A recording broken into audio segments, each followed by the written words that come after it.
أعوذ بالله من الشيطان الرجيم بسم الله الرحمن الرحيم الحمد لله رب العالمين الصلاة والسلام على أشرف الأنبياء والمرسلين سيدنا ونبينا أبي القاسم محمد اللهم صل على محمد وعلى أهل بيته الطيبين الطاهرين المعصومين المظلومين ولعنة الله على أعدائهم أجمعين أما بعد فقد قال الله سبحانه وتعالى في كتابه الكريم بسم الله الرحمن الرحيم شهر رمضان الذي أنزل فيه القرآن صلوات بر محمد وآل محمد اللهم صل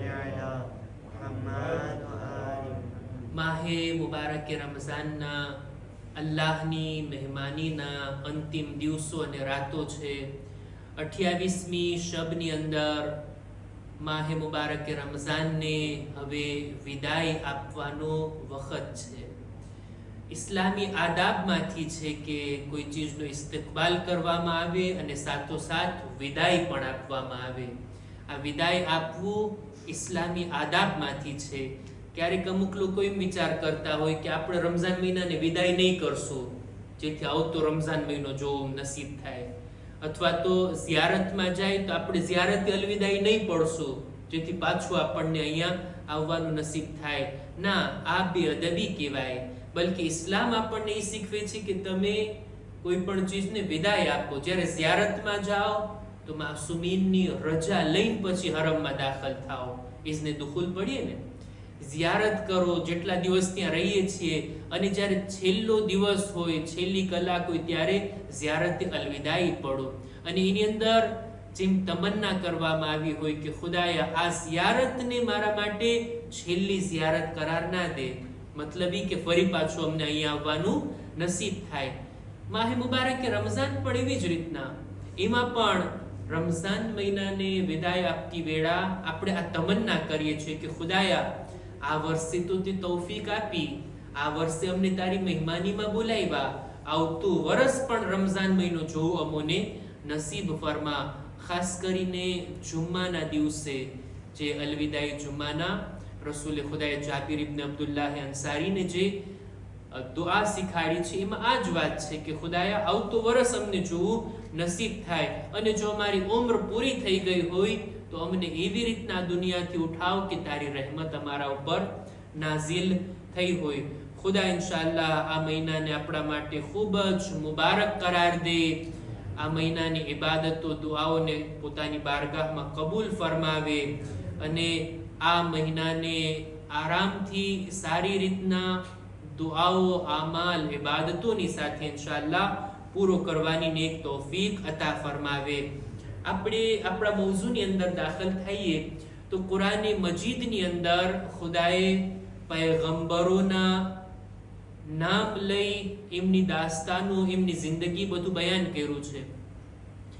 સાથોસાથ અમુક એવી હસ્તીઓનો પણ કુરાન મજીદમાં ઉલ્લેખ આપણને મળે છે કે જેઓ પૈગંબર નથી, રસૂલ કે ઇમામ નથી, એમ છતાંય આમ ઇન્સાનો છે, પણ ખુદાએ એમનું નામ લીધું છે કુરાનમાં, અને કુરાનમાં એમનો વિગતવાર ઉલ્લેખ કર્યો છે. પોઝિટિવ શખ્સિયત અને નેગેટિવ શખ્સિયત. આપણે એનું આખું લિસ્ટ તમારી ખિદમતમાં રમઝાન મહિનાની અંદર મૌઝુની અંદર આપણે લઈ આવ્યા અને ચર્ચા કરી. કુરાની મજીદમાં એવા લોકોનું નામ કે જે નબી નથી, રસૂલ નથી, પણ ખુદાએ એમની ખૂબીઓને બયાન કરી, અથવા બહુ બુરા લોકો હોય તો ખુદાએ એમના અવગુણોને બયાન કર્યા, અને એ આપણા માટે નમૂના છે, આપણે પણ જોવાનું છે. એવી જ એક શખ્સિયત, નેગેટિવ શખ્સિયત, ગઈકાલે આપણે એની ચર્ચાને શરૂ કર્યા, અને જરાક ચર્ચા લાંબી હતી તો એક જ દર્સમાં પૂરું થાય એમ નહોતું. આજે આપણે એને પૂરું કરશું, અને તે છે કારૂન. કારૂન કે જેનું નામ કુરાની મજીદમાં અનેક આયતોમાં આવ્યું છે, અને વિગતવાર ખુદાએ એનો કિસ્સો બયાન કર્યો છે. એની દાસ્તાનની અંદર ઘણી જ ઇબરતવાળી વાતો છે. કારૂન કે જનાબે મૂસાની સામે જે 3 મોટા ચેલેન્જ હતા, 3 લોકોનો મુકાબલો કરવાનો હતો. એક તો હતો ફિરഔન, બાદશાહ, હાકિમ, પોતાને ખુદા ગણાવનાર, એનો મુકાબલો કરવાનો હતો. બીજો હતો સામરી કે જે એટલો ચાલાક, હોશિયાર, ચતુર કે જનાબે મૂસા 40 દિવસ માટે પોતાની કૌમથી દૂર થયા અને આ માણસે આખી કૌમને ગુમરાહ કરી નાખ્યા, ગુમરાહીના રસ્તે ચડાવી દીધા. અને એ જે સોનાનું ગાયનું બચ્ચું બનાવ્યું અને એની ઇબાદત તરફ બધાને લઈ જાય છે. કેટલી મહેનત પડી છે ત્યારબાદ જનાબે મૂસાને સામરીના આ બગાડા પછી. તો આ એક માણસ, આ બંનેની ચર્ચા આપણે વિગતવાર કરી લીધા કે કુરાનમાં કેવો એ લોકોનો જિક્ર છે. ત્રીજો મુકાબલો હતો કારૂનનો, આ માલદાર ઇન્સાન, આ પૈસા વાળો, એનો પણ મુકાબલો. ખરેખર દૌલતમંદ લોકો જો આડે રસ્તે હોય તો એનો મુકાબલો બહુ સખ્ત છે, બહુ મુશ્કેલ છે. એમાંથી એક છે આ કારૂન. એટલો માલદાર, એટલો પૈસા વાળો. ઈ તો ઠીક, સાથોસાથ કારૂન જે છે એ જનાબે મૂસાનો કઝિન પણ હતો. આપણે કીધા યા એના ચાચાનો દીકરો યા એના માસીનો દીકરો, કઝિન પણ હતો. જનાબે મૂસાની કૌમના અંદર જે સૌથી મજબૂત ઈમાન વાળા હતા એમાં એની ગણતરી થતી. તૌરેત કે જે જનાબે મૂસા ઉપર નાઝિલ થઈ કિતાબ, એની વધારે જાણકારી રાખનાર, તૌરેત પડવા વાળો, જેવી રીતના આપણે હોય ને કારીએ કુરઆન, કુરઆનને જાણવા વાળો, એની જેમ તૌરેતને જાણવા વાળો પણ આ હતો. ખાસ લોકોની અંદર એનો શુમાર થતો. આ છે કારૂન.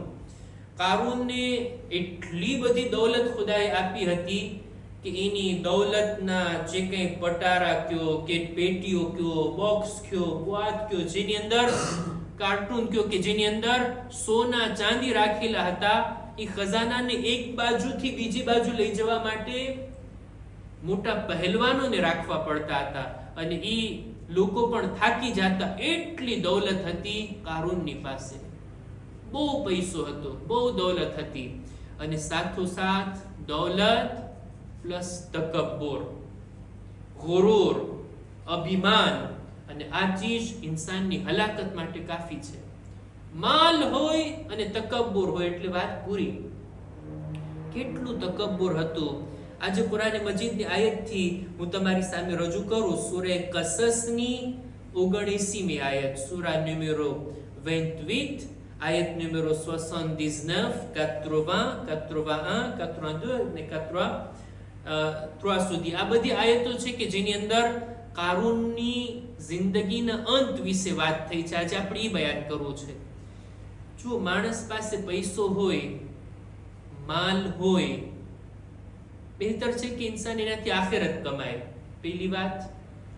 બીજું એ કે ખુદાએ આપ્યું છે એ નેમતથી પોતે લાભ ઉઠાવે, પોતે સારું ખાય પીએ, સારી ગાડીમાં ફરે, સારા ઘરની અંદર રહે, સારા કપડાં પહેરે. એ પોતાની પાસે હોય, પોતાના બાલ બચ્ચાઓની સહુલતોને વધારે કરે, સુખ સગવડથી લોકો આરામથી રહે, પોતાની દૌલતથી પોતાના સગાવાલાઓની મદદ કરે.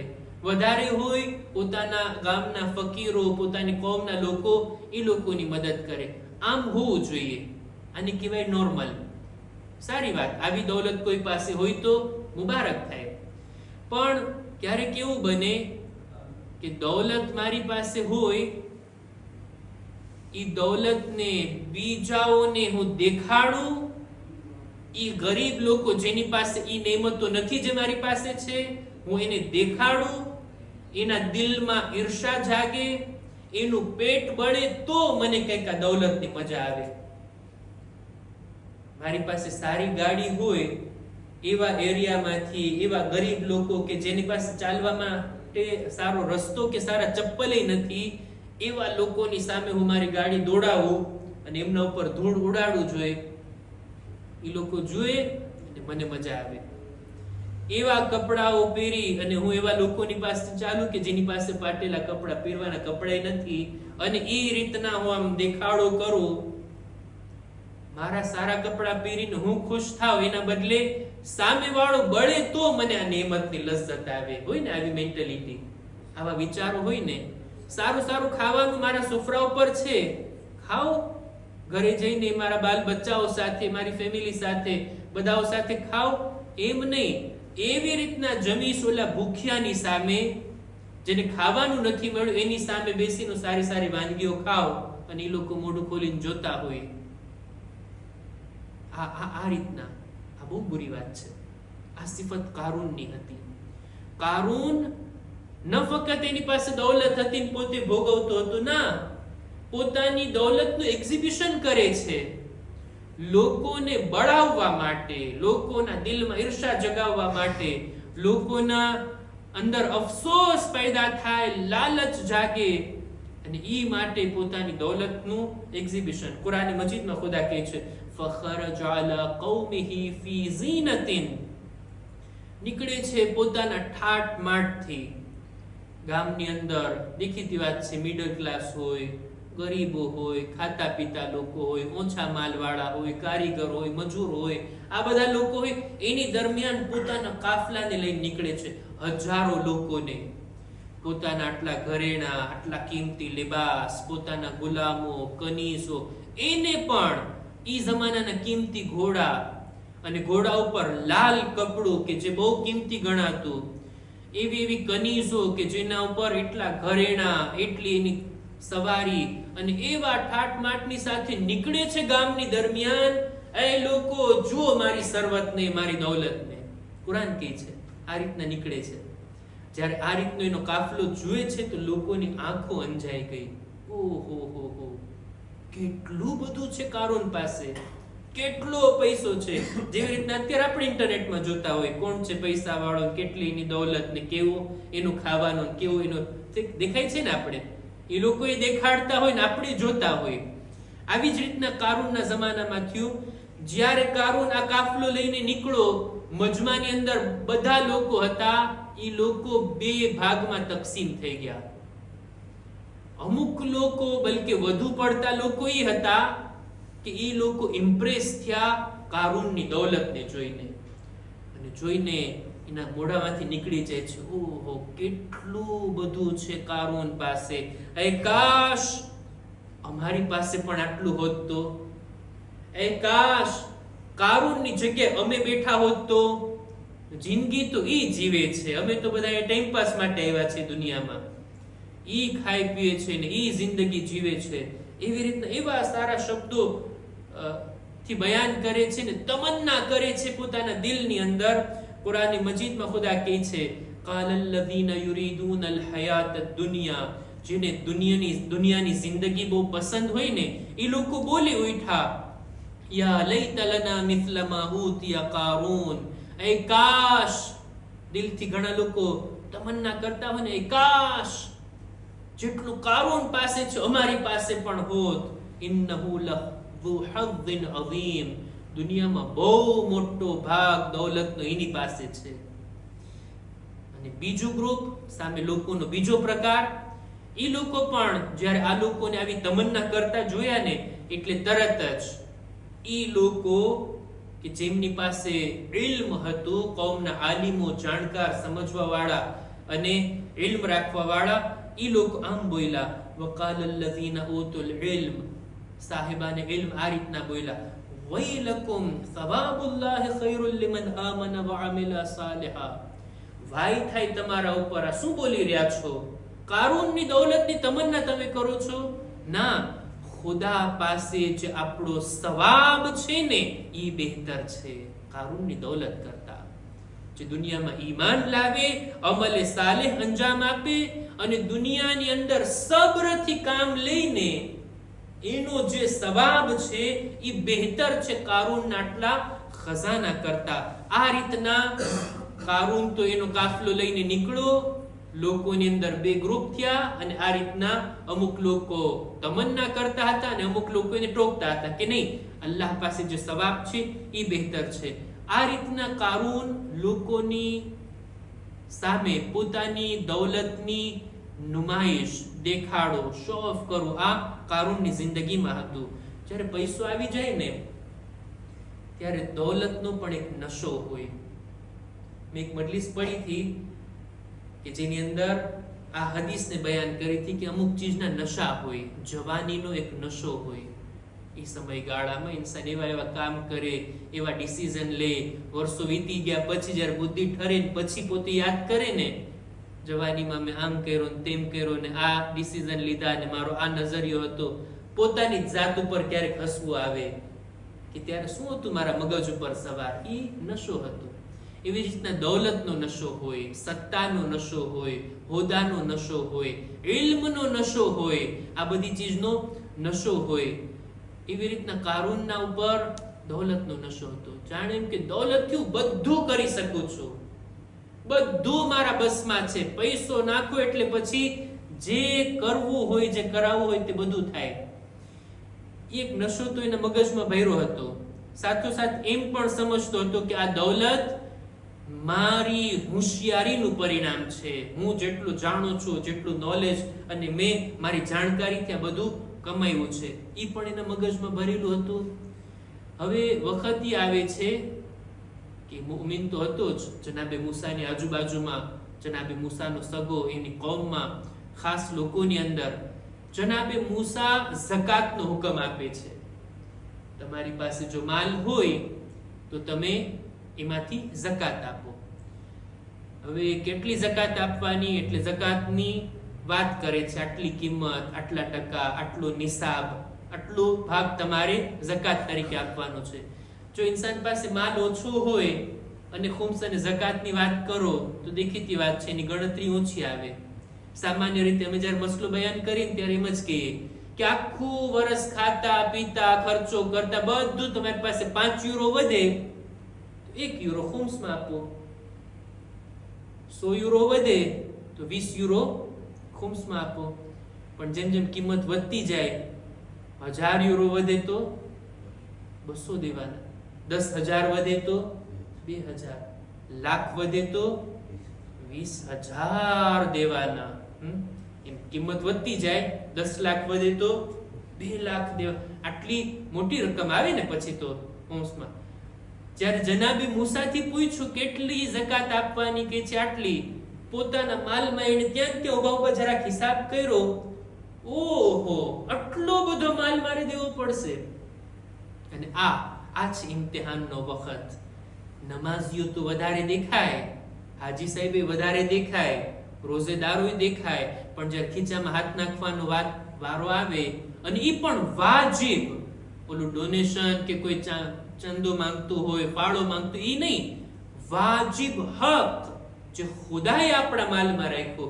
ખુદા કહે છે મેં તમને આપ્યું એમાંથી આપો, એને કે તમારા ખીચામાંથી આપો, બધું મારું જ આપેલું છે. ખુદા એમાં વાજિબ રાખ્યો છે. એ દેવાની વારી આવે ત્યારે આ મોકા ઉપર સખ્ત ઇમ્તિહાન હોય. કારૂન આ ઇમ્તિહાનમાં ફેલ જાય છે. એ છે મારે તો આટલી મોટી રકમ દેવાની થાતી, હું નહીં આપું, બીજાને નહીં દેવા દઉં.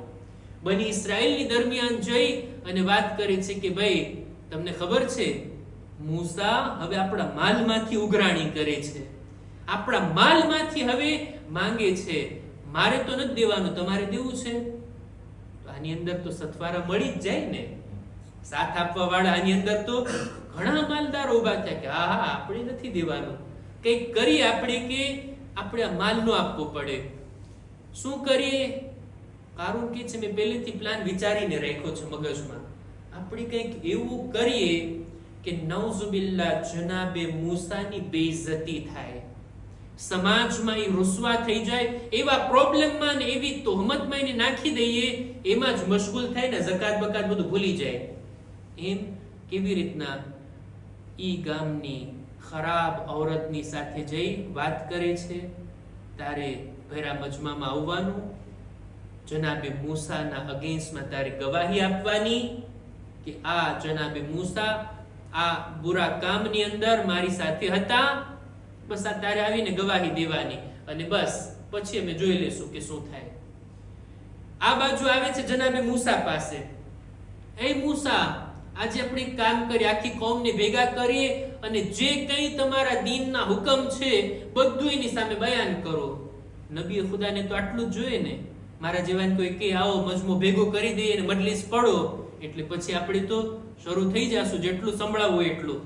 જનાબે મૂસાને તો આટલું જ જોઈતું હતું. કૌમને જમા કર્યા, એ મૂસા બોલો તમારા દિનમાં શું શું છે. એટલે આખો દિન, હવે ત્યારે તો જે ઓછા અહેકામ જેટલું કઈ હતું બધું જનાબે મૂસાએ બયાન કરી નાખ્યું. તૌહીદનો અકીદો, કયામતનો અકીદો, પછી આ ઇબાદત, ઓલી ઇબાદત, આ કામ કરાય, આ ના કરાય, આ ગુનાહ છે, બધું વાત આવી ઝિનાની. ઝિના હરામ છે. ઝિનાની સજા શું છે? એ છે ઝિનાની સજા આ છે, આમ સજા આપવામાં આવે. કૌમમાંથી કોઈ ઊભા થઈને કીધું, એ મૂસા જો તમે એ ગુનાહમાં હો તો તમને ઈ જ સજા મળશે. જનાબે મૂસા કહે છે, હા ફરક નથી પડતો, નબી હોય કે પછી આમ ઇન્સાન હોય, આ ગુનાહમાં જે કોઈ પણ ફસાય એને આ સજા આપવામાં આવશે. એ મૂસા અમને ખબર છે તમે પણ આ કામમાં છો. હવે બોલાવે છે ઓલી ઔરતને, એ ભાઈને બોલાવે છે, આવ તું ગવાહી આપ. ભૈરા મજમામાં આ લોકોનો પ્લાન હતો જનાબે મૂસાને નઉઝુબિલ્લાહ જલીલ કરવાનો. આ ઔરત આવી ઊભી થાય છે. કૌમના લોકો કહે છે, જો આ ઔરત આ હમણાં ગવાહી આપશે. એટલે જનાબે મૂસા એની સામે જોઈને કહે છે, ખુદાની કસમ ખાઈને પછી તો ગવાહી આપ. અલ્લાહની કસમ, ઈ પણ અલ્લાહનું નામ લઈને કસમ, બહુ ખતરનાક કહેવાય. હા, એની સજા તરત જ મળે. અલ્લાહનું નામ લઈ અને ખુદાના નામની ખોટી કસમ. આ ઔરત જ્યારે ખુદાનું નામ સાંભળીને પોતે જ ધ્રુજવા લાગી, એની જબાન ના ઉપડી. કે છે, એ મૂસા તમારા વિરોધમાં ખુદાનું નામ લઈને કેમ ગવાહી આપી શકું? બલકે હું તો અત્યારે હકીકત તમારી સામે રાખી દઉં. આ લોકો આવ્યા હતા, મને આ રીતના તૈયાર કર્યા તમારી બેઇજ્જતી કરાવવા માટે. હવે બધાની પોલ ખુલી ગઈ. એ ઓલા માલદાર લોકો અને ખાસ કરીને કારૂન એના સાથીઓ, એ બધાએ પ્લાન બનાવ્યો હતો જનાબે મૂસા ઉપર તોહમત નાખવાનો. જ્યારે આ તોહમત હટી ગઈ, જ્યારે ઓલી ઔરત જે બોલવાનું હતું એના કરતા હકીકત બોલી ગઈ, એટલે જનાબે મૂસા તરત જ સજદામાં પડી ગયા. ખુદાનો શુક્ર અદા કરે છે, ખુદાયા તે મારી ઇજ્જત અને આબરૂ રાખી લીધી. કોઈ પાક અને બેગુનાહ ઇન્સાન ઉપર આવી મોટી તોહમત. નબી ખુદા એનાથી જ્યારે બચી ગયા, હવે ખુદાવંદે આલમ કહે છે, જ્યારે જનાબે મૂસા સજદામાં ગયા એટલે કારૂન વિશે બદદુઆ કરી. ખુદાએ એને હલાક કર, અત્યારે મારી સામે હમણાં જ તુજ સ્વી, તરત જ એને તું હલાક કર. હવે દરેકના હલાક થવાનો તરીકો અલગ અલગ હોય. યાદ છે ને, ફિરૌન વિશે આપણે કીધા હતા. ફિરૌન પણ હલાક થયો પાણીમાં ડૂબીને. સામરી પણ હલાક થયો, કેવી એને બીમારી લાગી હતી કે લોકો એની પાસે ન જતા ને એ લોકોથી દૂર ભાગતો અને તડપીને એકલો ઈ મરે છે. કારૂન પણ હલાકતનો વારો આવ્યો. જનાબે મૂસાની બદદુઆ, ખુદાયા તું એને એવો બનાવ કે જમીન એને ગળી જાય, જમીન એને પોતાની અંદર ઉતારી લે, ઈ એનો ખજાનો, એની દોર, આ બધું હાલ્યું જાય. અને જનાબે મૂસાની દુઆ કબૂલ થઈ. ત્યાં જ ઈ જ બેઠકમાં, ઈ જ જગ્યા ઉપર હવે અલ્લાહનો અઝાબ આવ્યો. એક મિનિટ માટે વિચાર કરીએ જોઈ, આ જમીન કે જેના ઉપર આપણે ચાલીએ છીએ, પગ મારીને ચાલીએ છીએ, અકડીને ચાલીએ છીએ, આ જમીન આપણો ભાર ઉપાડી રહી છે. આ જમીનથી આપણને બધી નેમતો મળી રહી છે. આ જમીન જ એવું થાય કે આપણને પોતાની અંદર સમાવી લે તો. કેટલા એવા કિસ્સા બને છે ને, જ્યારે ધરતીકંપ થાય, જમીન ફાટે, મોટી મોટી બિલ્ડિંગો ઉતરી જતી હોય ને જમીનમાં. આવું નહોતું થયું કારૂન સાથે કે જલઝલો આવે, તિરાડ પડે, મોટો ખાડો પડે ને એમાં ચાલ્યું છે, એમ નહોતું થતું. બલકે એવું બન્યું કે આ જમીન એના માટે નરમ થઈ ગઈ. હવે એ જમીનમાં ઉતરવા લાગ્યો. આપણે જમીન પર ચાલીએ તો આપણે કડક છે આ જમીન, એના માટે નરમ થઈ ગઈ.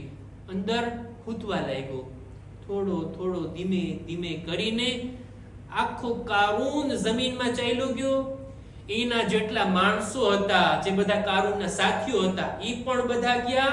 આટલું જ નહીં, કારૂનની બધી દૌલત, એ બધો માલ કે જેને લોકોની સામે દેખાડતો હતો ને તકબ્બુર સાથે ફરતો, બધું જમીન ગળી ગઈ. એના માટે જમીન નરમ થઈ ગઈ. કોઈ એની મદદ ના કરી શક્યું. મદદ માટે બોલાવે તો શું ફાયદો? કોઈનો હાથ પકડીને એને ખેંચી નહોતું શકવાનું, કેમ કે એ જમીનમાં જાતો રહ્યો હતો. ખુદાએ આ વાતને આ રીતના બયાન કરી, ફખસફના બિહી વબિદારિહિલ અર્ધ ફમા કાન લહુ મિન ફિઅતિન યન્સુરુનહુ મિન દૂનિલ્લાહ. કોઈ એની મદદ માટેનું આવ્યું, અમે એને જમીનની અંદર ઉતારી દીધું અને એ ચાલ્યો ગયો. આ રીતની હાલત, અને એ પણ ધીમે ધીમે ગયો છે, મદદ માટે પુકારતો રહ્યો, એ મૂસા મને માફ કરો, એ મૂસા મને મદદ માટે મારી મદદે આવો, મને આમાંથી કાઢો, મને બચાવી લ્યો. પણ જનાબે મૂસા એની સામે ના જોયા. જનાબે મૂસા સજદામાં, અને આ એની મેળે જમીનની અંદર જાણે એમ કે ડૂબી ગયો, ઊંચી ગયો. જમીને એને પોતાની અંદર ઉતારી લીધો. આ મોકા ઉપર, બસ છેલ્લી વાત, આ મોકા ઉપર ઓલા લોકો કે જેઓ કારૂનની દૌલતને જોઈને અજબ થઈ ગયા હતા, એવી તમન્ના કરી બેઠા હતા કે કાશ કારૂન જેવી દૌલત અમારી પાસે હોત, એ લોકોની આંખ ખુલી. એ લોકો તરત જ ત્યાં બોલવા લાગ્યા, વૈક અન્નલ્લાહ યબસુતુ રિઝ્ક લિમન યશાઉ મિન ઇબાદિહ વયક્દિર. બેશક વાય થાય અમારા ઉપર, રોજી આપવાનું કામ તો ખુદાનું છે. જેને ચાહે એને વધારે આપે, જેને ચાહે એને માપસર આપે. જો અત્યારે ખુદાનો અહેસાન અમારા ઉપર ના હોત કે અમે કારૂનથી દૂર છીએ, જો ખુદાનો અહેસાન ના હોત તો આજે જેવી હાલત કારૂનની થઈ, અમે પણ એની જેમ આની અંદર જમીનમાં ઉતરી જાત. લૌલા અમન્નલ્લાહુ અલૈના લખસફા બિના વૈકઅન્નહુ લા યુફ્લિહુલ કાફિરૂન. બેશક કાફિર લોકો ક્યારે કામયાબ નથી થતા. સારું થયું ને આપણી પાસે કારૂન જેવી દૌલત નથી, હોત તો અત્યારે આપણો અંજામ પણ એવો જ થાત. ખુદાએ જેટલું આપ્યું છે ને, ખુદાનો શુકર. હલાલથી આપે ને હલાલ જગ્યાએ ખર્ચ થાય ને, એના જેવું એકેય નહીં. કારણ કે જેટલું કમાણા ને એનોય હિસાબ છે, જેટલું પણ ખર્ચ કરશું ને એનોય હિસાબ છે. ક્યાંથી લીધા અને ક્યાં ખર્ચ કર્યા. આટલું જ નહીં, ખુદા એટલું આપે કે જેટલું આપણે ભોગવી શકીએ, ઇજ્જત આબરૂની સાથે જિંદગી જીવી શકીએ, કોઈ સામે હાથ ફેલાવવો ના પડે. એટલું આપે તો ખુદાનો શુક્ર અદા કરવો જોઈએ. નહીતર જો એના કરતાંય વધારે વધારે વધારે ઇન્સાન જો જમા કરે ને, માલ જો બુરી વાત નથી, પણ માલને જમા કરો ફક્ત માલ માટે, તિજોરી ભરવા માટે. એક હદીસને હું પડું છું, અમીરુલ મુમિનીન હઝરત અલી ઇબ્ન અબી તાલિબ અલૈહિસ્સલામ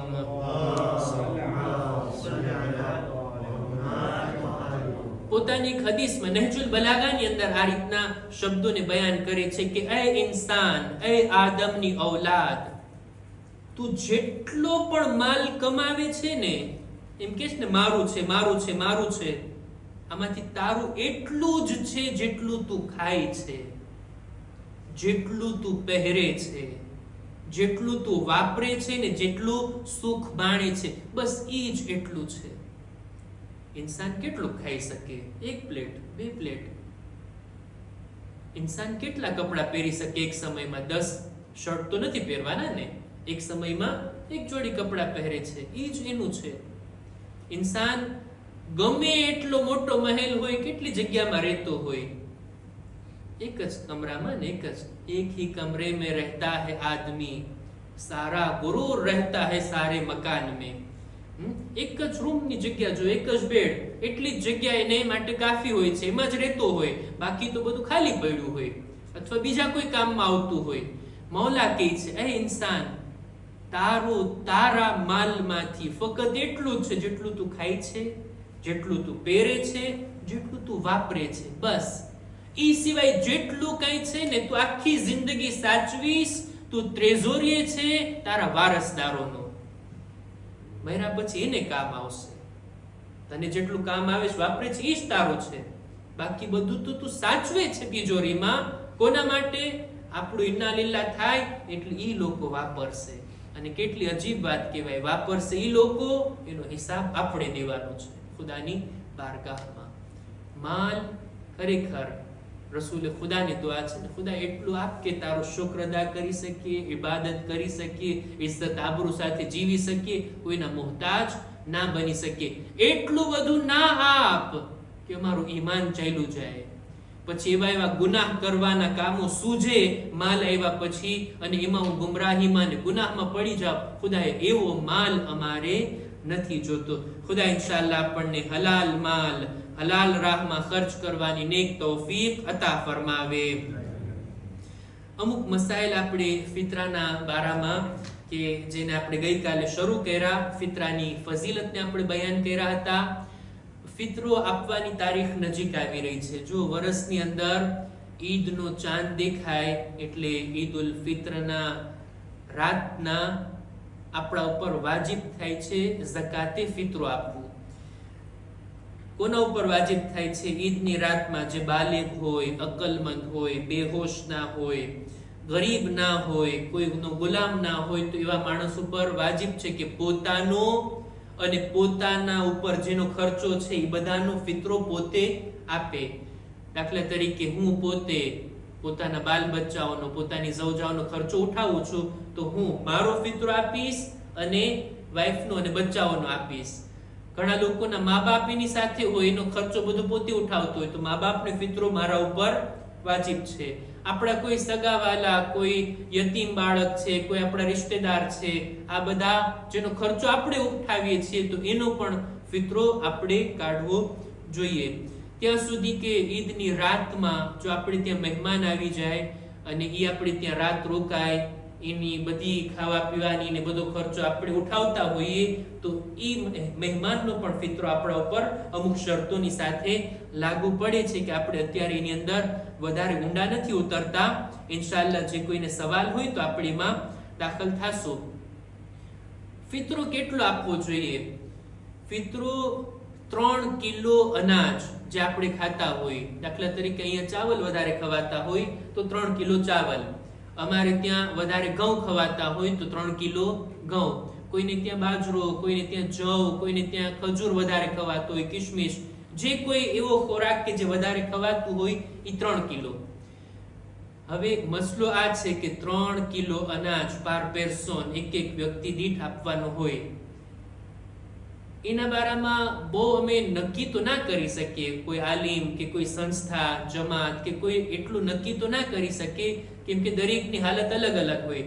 હવે સામાન્ય રીતે જો તમે 2 યુરોના કિલો વાળા ચાવલ ખાતા હો તો 3 કિલો ચાવલના પૈસા એટલે થાય 6 યુરો.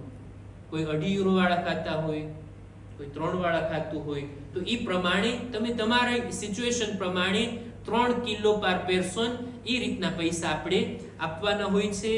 ગરીબને, ફકીરને આપણે આપવાના હોય. કોને અપાય એની પણ અમુક શરતો છે. હવે ફિતરો આપતી વેળા જે માલમાંથી આપણે ફિતરો આપવાનો છે ને, એની પણ અમુક શરતો છે. દાખલા તરીકે ફિતરો ઇન્સાનને જોઈએ કે ખુદાની ખુશી માટે આપે, કુરબતન ઇલલ્લાહ, વાજિબ સમજીને આપણે આ ફિતરાને આપવાનો છે. એમને બધા આપે, ચાલો હું આપી દઉં, નહીં આપશું બધા પૂછશે ફિતરો નો કાઢ્યા, કોઈની રિયાકારી માટે, દેખાડો કરવા માટે, એમને કુરબતન ઇલલ્લાહ, ખુદાએ તારી ખુશનુદી માટે હું આ ફિતરો આપું છું. પહેલી વાત. બીજું, આપણે તો લગભગ માલ આપતા હોય ને, અનાજની કિંમત આપતા હોય. ક્યારેક ઘણા લોકો અનાજ પણ આપતા હોય, 3 કિલો અનાજ, 3 કિલો ચોખા, 3 કિલો ઘઉં આપતા હોય. તો સારામાં સારા ક્વોલિટીના આપણે દેવા જોઈએ. એમ નહીં કે સડેલા ઘઉં પડ્યા છે ચાલો આપી દઈએ ફિતરામાં.